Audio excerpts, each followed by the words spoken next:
ஜெய் ஸ்ரீ மாத்ரே நமக. ஜெய் குருத்து ஜெய் குரு பரசுராம். நமஸ்காரம். நான் கரூர்ல இருந்து வல்சலா பண்ணிக்க பிரசன்ன ஜோதிடர். இன்னைக்கு நம்ம வாக்கியப்படி சனி பயிற்சியுடைய பலன்கள் கும்ப ராசிக்கு எப்படி இருக்குன்னு பார்க்க போறோம். இந்த வாக்கியப்படி சனி பயிற்சி எப்போ அப்படின்னா 6/3/2026 வெள்ளிக்கிழமை காலை 8:36 கும்பராசி பூரட்டாதி நட்சத்திரம் 3ஆம் பாதத்திலிருந்து மீனராசி பூரட்டாதி நட்சத்திரம் 4ஆம் பாதத்துக்கு பயிற்சி ஆகிறாரு.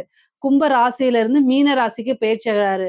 உங்களுடைய ராசி வந்து ஜென்ம ராசியில இருந்து சனி 1ஆம் இடம், அதாவது ஜென்ம ராசியில இருந்து 2ஆம் இடத்துக்கு போறாரு. 2ஆம் இடம்ங்கிறது என்னன்னா வாக்கு, ஓகேங்களா? கல்வியை குறிக்கக்கூடியது, குடும்பஸ்தானத்தை குறிக்கக்கூடியது, பார்வையை குறிக்கக்கூடியது, காசு பணம் தனம் குறிக்கக்கூடியது, எல்லாத்தையும் குறிக்கக்கூடிய சனி. ஸோ 2ஆம் இடத்துல உங்களுக்கு வந்திருக்காரு. 2ஆம் இடத்துல இருந்து உங்களுக்கு 4ஆம் இடத்தை பாக்குறாரு. அதே மாதிரி வந்து அஷ்டமஸ்தானத்தை பாக்குறாரு, ஓகேங்களா? அதே மாதிரி லாபஸ்தானத்தையும் பாக்குறாரு. காசு பணம் அப்படிங்கிற ஒரு விஷயம் உங்களுக்கு ரொம்ப சூப்பரா இருக்கு. இந்த வாக்குச்சனி அப்படிங்கிறது வந்து பாத்தீங்கன்னா ரொம்ப அமைதியை காமிக்கணும். அதாவது 2ஆம் இடம்ங்கிறது ஃபர்ஸ்ட் சொல்லக்கூடியது வாக்கு தான். நம்ம பேசக்கூடிய வார்த்தைகள்லாம் 2ஆம் இடம், ராசிக்கோ லக்னத்துக்கோ 2ஆம் இடத்தை குறிக்கக்கூடியது. ஸோ அதனால உங்களுக்கு காசு பணம் வரணும், நீங்க பெரிய மல்டி லெவல்ல வந்து மில்லியனர் ஆகணும், மல்டி மில்லியனர் ஆகணும், அப்படிலாம் உங்களுக்கு இருக்கு, ஆசைகள் இருக்கு அப்படின்னா என்ன செய்யணும் அப்படின்னா பேசக்கூடிய வார்த்தைகள்ல நிதானத்தை கடைபிடிக்கணும். கும்ப ராசிக்காரங்க குறிக்கோள்களை அடையக்கூடிய ராசி தான். நான் வந்து அதுல எனக்கு எந்தவித மாற்று கருத்தும் கிடையாது. ஆனா இப்போ நீங்க ஒரு விஷயத்த செய்யறீங்க அப்படின்னா அதுல உங்க மேல தப்பு இல்லைனாலும் உங்களை வந்து என்ன செய்வாங்க, புள்ளி பண்ணலாம். அதாவது உங்களை வந்து தப்பு சொல்லலாம், உங்களை கேலி கிண்டலுக்கு ஆளாக்கலாம். ஆனா அதெல்லாம் நீங்க என்ன செய்யணும், திரும்ப சண்டை போடாம அமைதியா கடந்து வர பழகணும். நிதானத்தை கடைபிடித்தால் நீங்க பெரிய செல்வந்தரா ஆகலாம். ஏன் அப்படின்னா சனி 11ஆம் இடத்தை பாக்குது. சனி வந்து மான அவமானங்களை கடந்து வந்தவர். ஸோ அவங்களத்தான் அவருக்கு பிடிக்கும். அப்போ உங்களுடைய ராசியில இருந்து அவர் 2ஆம் இடத்துக்கு வந்திருக்கும் போது அவர் என்ன செய்வாரு அப்படின்னா காசு பணத்தை சிதற விடுவாரு. அதே நேரத்துல ஒரு வலையும் விரிச்சு வச்சிருப்பாரு. அலுங்காம காசு பணத்தை மட்டும் நீங்க எடுத்துட்டு வரணும் அப்படின்னா அந்த வலையில சிக்கக்கூடாதுன்னா அப்ப நீங்க என்ன பண்ணணும், காசு பணம் சம்பாதிக்கிறதுங்கிறது உங்க குறிக்கோளா வச்சுக்கணும். அதே நேரத்துல மத்தவங்க எந்த விஷயத்த சொன்னாலும் அத காது கொடுத்து கேட்காம வாயால வார்த்தைகளால ரிப்ளை பண்ணாம அமைதியா கடந்து வர பழகிக்கணும். அவ்வளவுதான். ஏன் அப்படின்னா வாக்கு சனி கோப்பை குலைக்கும். 2ஆம் இடத்துல சனி இருந்துச்சுன்னா வாக்க கண்ட்ரோல், பேச்ச கண்ட்ரோல் பண்றதா ரொம்ப கஷ்டங்க. நீங்க அமைதியா இருந்துக்கணும்னு பிராக்டிஸ் பண்ணி சரி இவங்க ஜோசியர் சொல்லிட்டாங்க, மேடம் சொல்லிட்டாங்கன்னு சொல்லி நீங்க மெடிடேஷன் பண்ணலாம். அமைதியா இருக்கலாம். அப்பாடா அப்படின்னு சொல்லிட்டு ஆல்ஃபா தியானம் பண்ணுவீங்க. ஆனா உங்கள கஷ்டப்படுத்துறதுக்கு, உங்களோட பேச்ச தூண்டி விடுறதுக்கு, உங்கள டென்ஷன் படுத்துறதுக்கே சனியே ரூபம் எடுத்து, அது யாரா வேணா வரலாம். உங்க ஒய்ஃபா, உங்க ஹஸ்பண்டா, உங்க ஃப்ரெண்டா, உங்களுடைய கலீக்கா, எந்த ரூபத்துல வேணா வரலாம் அவரு. ஆனா நீங்க உஷாராயிக்கணும். கும்பராசிக்காரங்களே, நீங்க வந்து நம்மள டென்ஷன் படுத்துறது நம்மளுடைய ஒய்ஃபு, ஹஸ்பண்டோ இல்ல, நம்மளுடைய கலீக்கோ இல்ல, நம்ம ஃப்ரெண்ட் இல்ல. சனி தான் ரூபம் எடுத்து வந்திருக்காரு அப்படின்னு என்ன செய்யணும்? பார்த்து நிதானமா இருந்துக்கணும். இருந்துட்டு என்ன செய்யணும்? அமைதியா அப்படியே போட்டுட்டு நீங்க பாட்டுக்கு வந்துட்டீங்கன்னு வச்சுக்கோங்களேன், அவங்க உங்கள பார்த்து சிரிப்பாங்க.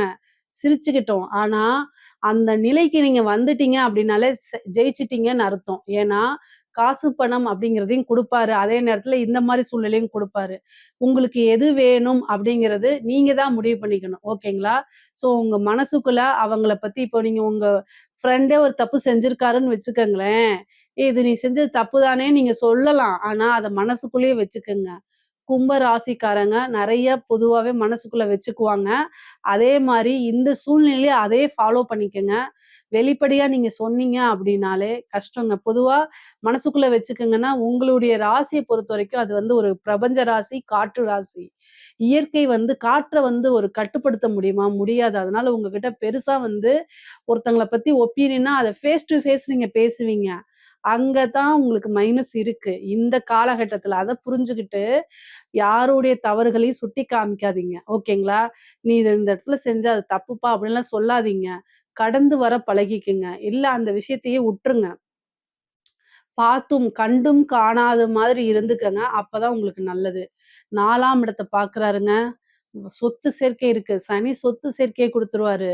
அதனால 2ஆம் இடத்துலேருந்து அஷ்டமஸ்தானத்த பார்க்குறாரு. வண்டி வாகனங்கள்ல போகும்போது கவனமா இருக்கணும். அஷ்டமஸ்தானம்ங்கிறதுனால பேச்சு பழக்கவழக்கங்கள்ல ஏன் கவனமா இருக்க சொல்றேன் அப்டின்னா, நீங்க ஒரு வார்த்தை பேசுவீங்க. ஆனா அது உங்க ஃப்ரெண்டோ நீங்க வேலை பார்க்கக்கூடிய இடத்துல ஒரு வார்த்தை உங்க ஃப்ரெண்டு கிட்ட சொன்னீங்கன்னா, அது ஓராயிரம் வார்த்தையா திரிச்சு அதுக்கு சொல்லனால, உங்களுடைய பேரு வந்து என்னன்னா கெட்டு போகும். தீராத அவமானங்களுக்கு ஆளாகுவீங்க. 8ஆம் இடம்ங்கிறது அவமானம், பேரு கெட்டு போறது, இந்த மாரி விஷயங்கள குறிக்கும். அதனால ரொம்ப ரொம்ப கவனமாக இருக்கணும். அதே மாரி உங்களுக்கு 11ஆம் இடம் லாபத்த பாக்குது. தொழில் மூலியமா நல்ல காசு பணம், உத்தியோகம் மூலியமா நல்ல காசு பணத்த பார்க்கக்கூடிய அமைப்புகள் இருக்குங்க. ஸோ, அதனால நீங்க ஒவ்வொரு செகண்டும் நிதானமா இருந்துக்கங்க.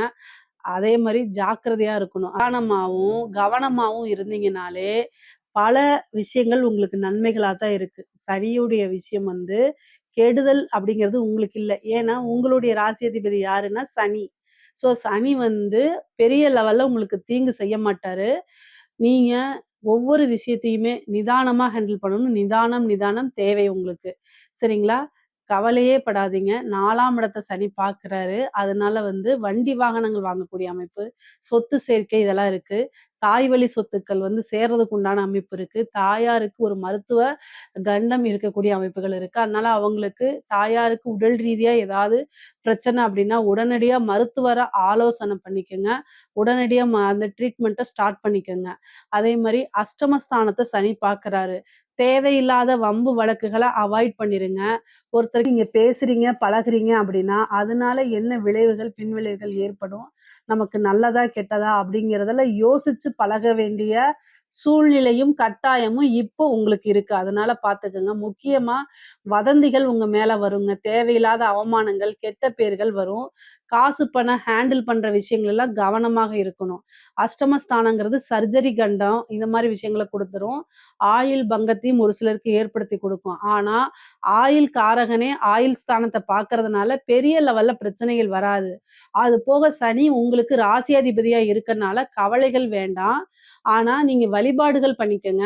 கும்ப ராசிக்கு வந்து ஆஞ்சநேயர் வழிபாடு கட்டாயம் பண்ணணுங்க. ஒவ்வொரு சனிக்கிழமையும் சூரியன் மறைஞ்சதுக்கு அப்புறம் 6 மணிக்கு மேல அஸ்தமனம் சூரியன் எப்ப அஸ்தமனம் ஆகுறாரோ, அதுக்கப்புறம் ஆஞ்சநேயர் வழிபாடு பண்ணுங்க. கட்டாயம் வழிபாடு பண்ணுங்க. மூல நட்சத்திரத்துல எல்லாம் வந்து பார்த்தீங்கன்னா, வடமாலை சாத்தி வழிபாடு பண்றது இன்னும் சிறப்பான பலன்கள உங்களுக்கு குடுக்கும். ஆனா, கம்பல்சரி சனிக்கிழமை ஒரு சனிக்கிழமை காலை வேளையில, அதாவது 12 மணிக்கு முன்னாடியே கால பைரவர் வழிபாடு பண்ணிக்கங்க. இந்த கால பைரவர் வழிபாடு வந்து பண்றது வந்து எதனால அப்டின்னா, சனியுடைய குரு வந்து கால பைரவர். உங்களுக்கு 2ஆம் இடத்துல இருக்கனால, நீங்க கால பைரவர் வழிபாடு, சொர்ணாகர்ஷ்ணர் பைரவர் வழிபாடெல்லாம் பண்ணுங்க. காசு, பணம் வரும் உங்களுக்கு. சனியுடைய தாக்கம் குறையறதுக்கு ஆஞ்சநேயர் வழிபாடு. கால பைரவர் வழிபாடு நீங்க தொழில்ல நல்லபடியா முன்னேறணும். நெறைய காசு, பணம் வரணும், லாபங்கள் வரணும், நினைச்ச காரியங்கள் எல்லாமே வெற்றியாகணும் அப்டின்னா, நீங்க என்ன பண்ணணும் அப்டின்னா, கால பைரவர் வழிபாடு பண்ணணும். பொதுவாவே இந்த 2 வழிபாட மட்டும் நீங்க பண்ணிக்கங்க. உங்களுக்கு சகல விதமான செல்வங்களும் சேரும். ஏன்னா செல்வம் குறிக்கக்கூடிய இடம் 2ஆம் இடம். 2ஆம் இடத்துக்கு தான் சனி வந்திருக்காரு. அப்போ ஒரு செல்வாக்கான விஷயங்கள் உங்களுக்கு நடக்கும். செல்வம் சேரக்கூடிய அமைப்புகள் இருக்கு.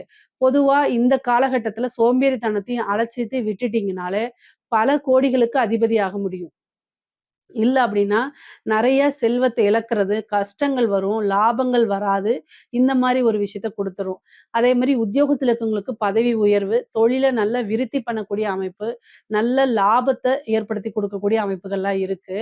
இந்த வீடு கட்டிட்டு பாதியிலே விட்டுட்டு இருக்கவங்களுக்குலாம் இந்த டைம்ல வந்து சனியோடைய பார்வை இருக்கனால, மீண்டும் அத தொடங்குறதுக்கு உண்டான வாய்ப்புகள் இருக்கு.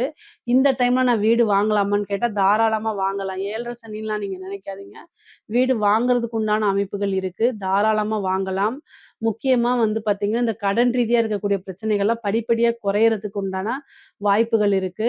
காரியங்கள் உங்களுக்கு எத நெனச்சாலும் அதாவது ஒரு தாமதத்துக்கு அப்புறம் நடக்கும். உடனே சக்சஸ் ஆகாது. ஆனா காரியங்கள் ஒரு தடைக்கு அப்புறம், ஒரு தாமதத்துக்கு அப்புறம் அது உங்களுக்கு சக்சஸா மாறுங்க. அஷ்டமஸ்தானத்த பார்க்கறனால பெண்களுக்கு அது மாங்கல்ய ஸ்தானமா இருக்கு. அப்ப வந்து என்னன்னா கணவருடைய தேக ஆரோக்கியத்துல நீங்க கவனமாக இருக்கணும். அவர்கிட்ட வீண் வாக்குவாதங்கள தவிர்க்கிறது நல்லது. பொதுவாவே வந்து பார்த்தீங்கன்னா, பெண்களுக்கு ஒரு தீராத அவமானம் அப்படிங்கக்கூடிய விஷயம் இருக்கறனால, பெண்கள் வழி நீங்க எங்கேயாவது வெளியில போறது, ஏதாவது பேசுறது, இந்த மாரி விஷயங்கள்ல ஜாக்கிரதையா இருங்க. பொதுவாவே ஆணாக இருந்தாலும் சரி, பெண்ணாக இருந்தாலும் சரி, உங்களுடைய ராசியில வந்து பார்த்தீங்கன்னா, கிரகணமும் சூழப்பட்டு இருந்திருக்கு. அதனால, இந்த கம்யூனிகேஷன் சார்ந்த விஷயங்கள் இருக்கு இல்லைங்களா? நீங்க யார்கிட்டயாவது WhatsAppல சேட் பண்றது, அதே மாரி வந்து ஒரு இன்ஸ்டாலயோ அல்லது வேற எதுலயாவது போயிட்டு டிஎம்ல சேட் பண்றது, இது மாரிலாம் ஸ்கிரீன்ஷாட் எடுத்துட்டு, ஒரு வீடியோ கால் பண்றது, இதெல்லாம் ரெக்கார்ட் பண்ணிட்டு, உங்கள பிளாக்மெயில் பண்ணுவாங்க. தேவையில்லாத பிரச்சனைகள்ல போய் சிக்கிக்காதீங்க. ஒருத்தர்கிட்ட சொல்லி அதாவது நம்ம வீட்டுல வெளிப்படையா ஒரு விஷயத்த பேச முடியலன்னா, அந்த விஷயத்த நீங்க செய்யக்கூடாதுன்னு அர்த்தம். ஏன்னா, அது தவறான விஷயம். நல்ல விஷயமா இருந்தா வீட்ல எல்லாத்துக்கிட்டயும் அத டிஸ்கஸ் பண்ண முடியும். ஸோ வெளியில சொல்ல முடியாத ஒரு விஷயம் அப்டின்னாலே, அது தவறான வழி. ஸோ அதுக்கெல்லாம் நீங்க போகாதீங்க. முக்கியமா சோசியல் மீடியா நல்ல இன்ஃப்ளூயன்ஸா இருக்கவங்களுக்கெல்லாம் பிரச்சனைகள் வரும். அதனால கவனமாக இருங்க. ஒரு தடவ பேரு கெட்டுருச்சு அப்டின்னா, அது ரொம்ப வருஷம் ஆகும் அத கடந்து வரதுக்கு. அதனால ரொம்ப ரொம்ப கவனமாக இருங்க. திருமணம் இப்ப பண்ணலாமா அப்டின்னா, குடும்ப ஸ்தானத்துல தான் சனி இருக்காரு. ஆனாலும் 7ஆம் இடத்த சனி பார்வையிடல. ஆனா உங்களுக்கு 7ஆம் இடத்துக்கு குருபலம் அல்லது வந்து பார்த்தீங்கன்னா, அ 7ஆம் அதிபதி திசாபுத்திலாம் இருந்தா தாராளமா பண்ணலாம். அதுல எந்தவித கருத்துக்களும் இல்ல. பொதுவாவே பிசினஸ் ஸ்டார்ட் பண்றதுக்கு இது சூப்பரான டைமு. குடும்பத்துல வந்து பார்த்தீங்கன்னா, சண்டை சச்சரவுகள் அதிகரிக்கும். குடும்பத்துல உறவுகளுக்கு இடையே மனக்கசப்ப அதிகரிக்குங்க. நீங்க தப்பு செஞ்சாலும் சரி, செய்யலைனாலும் சரி, சாரிங்கிற ஒரு வார்த்தைய தூக்கி போட்டுட்டு அமைதியா கடந்து வர பழகிக்கங்க. நீங்க நெறைய நல்ல விஷயங்கள் தான் செஞ்சிருப்பீங்க. கஷ்டப்பட்டு சம்பாரிக்கிறது உங்க குடும்பத்துக்காக. ஆனா, அவங்களே உங்கள மனச கஷ்டப்படுத்தக்கூடிய அமைப்புகள்லாம் இப்ப வரும். அதனால தயவு செய்து பொறுமையா இருந்து நிதானத்த கடைபிடிச்சீங்கன்னா, அந்த உறவுகள் அவங்களுடைய தப்ப உணர்ந்து அவங்களே உங்ககிட்ட வந்து சாரி கேட்பாங்க. அவங்களே உங்கள புரிஞ்சுகிட்டு கால்ல வந்து விழுந்துருவாங்க. ஆனா, இப்ப அது கிடையாது. இப்ப அத எதிர்பார்க்காதீங்க. கொஞ்ச நாள் பொறுமையாக இருக்கணும். ஆனா, இப்ப உங்களுடைய ஃபோக்கஸ்லாம் என்னன்னா, காசு பணம் சம்பாரிக்கிறதுல, வருமானத்த ஈட்டுறதுல எப்படி அப்படிங்கிறதுல தான் நீங்க இருக்கணும். குடும்ப நபர்களுடைய ஆதரவுகளா கிடைக்காது. பொதுவா கண்ணுக்கு சர்ஜரி அப்படிங்கக்கூடிய அமைப்பு நெறைய பேத்துக்கு இருக்கு. அதனால அதெல்லாம் பார்த்துக்கணும். பார்வையில வந்து இந்த கேட்ராக்ட் இந்த மாரி விஷயங்கள்லாம் நடக்கிறதுக்கு உண்டானது. இந்த குறைன்னு சொல்லுவாங்கல்ல, அந்த மாரியோ, அல்லது வந்து பார்த்தீங்கன்னா, அம் ஏதாவது மருத்துவ விரயம் மருத்துவத்துக்காக செலவு பண்ணக்கூடிய அமைப்புகள் இருக்கு. இந்த இரவு நேரங்கள்ல டிராவல் பண்றத அவாய்ட் பண்ணிக்கங்க. மனசு சரியில்ல, அல்லது வந்து ஒரு பெரிய அர்ஜென்ட் ஆனா உடல்நிலை பாதிப்பா இருக்கு அப்டின்னா டிரைவ் பண்ணாதீங்க. ஏன்னா 4ஆம் இடத்த சனி பார்த்து அஷ்டமஸ்தானத்தையும் சனி பார்க்குறாரு. அப்போ வண்டி வாகனங்கள்ல போகும்போது ஒரு சின்ன விபத்துகள் ஆகலாம். உங்க மேல தப்பு இல்ல. அப்படி இருந்தாலும் ஆப்போசிட்ல வரவங்க குடிச்சிட்டு வர்றது, இல்ல ஏதாவது நாய் வந்து மோதுறது, இந்த மாரி விஷயங்கள்லாம் நடக்கும். அதுக்காக தான் சேர்த்து கால பைரவர் வழிபாடு உங்களை நான் பண்ண சொன்னது. இந்த மாரி விஷயங்கள்லாம் நடக்கிறதுனால கவனமாக இருந்துக்கணும். அதே மாரி வீடு இதுல நீங்க இருக்கும்போது, உங்க வீட்ல இருக்கும்போது ரொம்ப கவனமாவும், எச்சரிக்கையாவும் இருக்கிறது நல்லது. அந்நிய நபர்கள் உள்ளுக்குள்ள பூர்றதுக்கு உண்டான அமைப்புகள்லாம் வருது. அதனால கவனமாக இருங்க. எப்பவுமே விழிப்புணர்வோட இருந்துருங்க. அதான் நல்லது. பொதுவா உங்களுடைய மூத்த வழி சகோதரர்களிடையே உறவுகள் வந்து அவங்கள்கிட்ட நீங்க அனுசரிச்சு போங்க. அவங்களுடைய சப்போர்ட்ட தேடிக்கங்க. அவங்க கிட்ட வந்து கருத்து வேறுபாடுகள்லாம் காமிக்காதீங்க. அவங்க